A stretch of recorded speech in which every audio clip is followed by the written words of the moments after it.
बॉलीवुड में कई राज दफन हैं, सैकड़ों अफेयर्स की कहानियां, नेताओं के साथ एक्ट्रेसेस की अनऑफिशियल मुलाकातें, लिव इन से लेकर मर्डर तक तमाम ऐसी कहानियां हैं जिन पर पर्दा डाल दिया गया।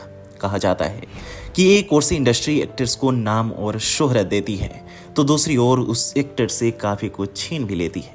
बॉलीवुड की एक ऐसी ही कहानी है एक्ट्रेस प्रिया राजवंश की, जो अपने से 15 साल बड़े देवानंद के भाई के साथ लंबे समय तक बिना शादी के लिव इन रिलेशनशिप में रहीं और एक दिन कमरे में इनकी लाश मिली थी।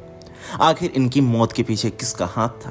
क्या इन्होंने आत्महत्या की थी या इन्हें मारकर फेंक दिया गया था? इन सारे सवालों के जवाब आज तक सुलझे नहीं हैं। आपको यह पूरी वारदात समझाएंगे। उससे पहले यदि आपने अभी तक हमारे चैनल को सब्सक्राइब नहीं किया है तो इसे सब्सक्राइब करें और वीडियो को लाइक करें। 1937 में शिमला में जन्मी प्रिया राजवंश को बचपन से ही कला में रुचि थी। उन्होंने पढ़ाई के दौरान कई नाटकों में हिस्सा लिया। वन विभाग में कंजर्वेटर रहे उनके पिता को संयुक्त राष्ट्र संघ की ओर से ब्रिटेन भेजा गया। उनके साथ प्रिया भी लंदन पहुंच गई, जिसके बाद प्रिया ने फिल्मों का रुख किया। एक वक्त पर फिल्म इंडस्ट्री में छाने वाले प्रिया राजवंश खुद से 15 साल बड़े शादीशुदा चेतन आनंद के साथ लिव इन में रही थी।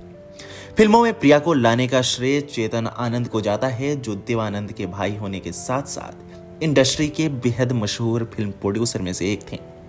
चेतन आनंद फिल्म हकीकत बनाने की तैयारी में लगे हुए थे। इस फिल्म के लिए उन्हें एक नए चेहरे की तलाश थी। उसी दौरान प्रिया राजवंश की तस्वीर उनके पास पहुंची और तस्वीर देखते ही उन्होंने प्रिया के नाम के लिए मंजूरी दे दी थी। इस तरह से फिल्म के साथ साथ चेतन आनंद की जिंदगी में भी प्रिया की एंट्री हो गई। फिल्म इंडस्ट्री में दोनों के साथ होने की हवा काफी तेजी से चल पड़ी। चेतन आनंद शादीशुदा थे। ऐसे में यह चर्चा और भी जोर शोर से चलने लगी। दरअसल चेतन आनंद की शादी उमा से हुई थी, लेकिन दोनों के रिश्ते ठीक नहीं थे। ऐसे में जब प्रिया राजवंश उनकी जिंदगी में आई तो चेतन आनंद भी उनके काफी नजदीक आ गए। प्रिया ने खुद से 15 साल बड़े चेतन आनंद के साथ लिव इन में रहना शुरू किया।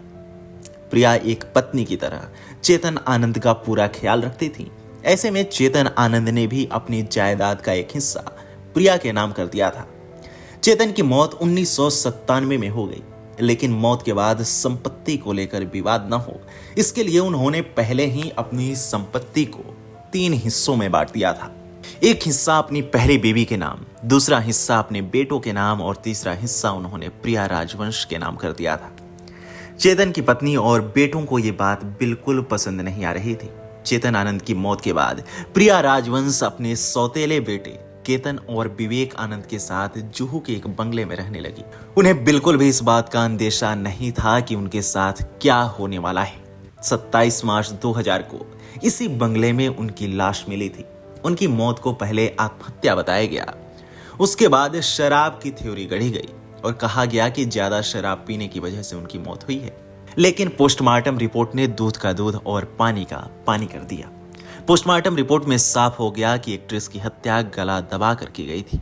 मौत के बाद उनके घर से एक डायरी भी मिली, जिसमें उन्होंने अपनी जान का खतरा बताया था।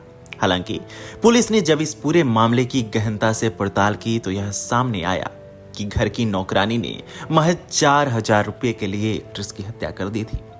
इस हत्या को लेकर चेतन आनंद के बेटों पर भी सवाल उठे और कहा गया कि नौकरानी के साथ मिलकर इन्होंने ही प्रिया राजवंश की हत्या की। लेकिन गिरफ्तारी के बाद में इन्हें जमानत मिल गई और मामला ठंडे बस्ते में चला गया। आज तक यही समझा जाता है कि नौकरानी ने 4000 रुपये के लिए प्रिया राजवंश की हत्या कर दी थी। आप इस मर्डर मिस्ट्री को लेकर क्या सोचते हैं? हमें कमेंट सेक्शन में जरूर बताएं।